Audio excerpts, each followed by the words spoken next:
Hey guys, so there are a lot of people who have been complaining about their website, their WordPress website showing plain text, just like this one you have right here. Okay, so I want to show you in this video how you can be able to change it. If you refresh it, let me click on this reload. You find out that the page is showing plain like this. So we want to make it show the normal WordPress dashboard instead of this. The first thing we're going to do now is to go to our control panel. I have my control panel right here. So what I'm going to do is to come to my file manager.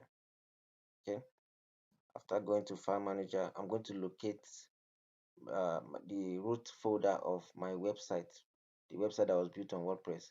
Mine is on the public underscore HTML. If you're using an add-on or a subdomain, it will be something different, but mine is here. So I'm going to locate a file called the wp-config. This, yes, I'm going to right click on it and click on edit. I'm going to click on edit, and then I'm going to scroll down, scroll down to here, this place. You see, add any custom values between this line and the stop editing line. Okay, so here what I'm going to do is I want to copy a code to put here.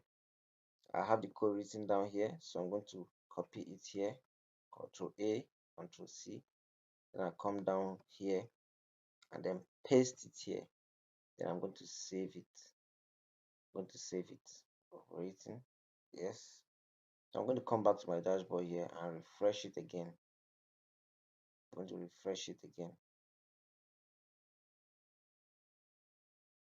Voila, you see. So our dashboard is back to how it is. We can continue creating our website right from this place. So guys, thank you so much. If you're just new to my channel, I give tips and tricks on digital skills. Subscribe to this channel and you will not regret it. And you will also be motivating me to create more content like this. Different content that will help you in this digital world we find ourselves. This is Money Skills. Thank you so much. Please don't forget to subscribe.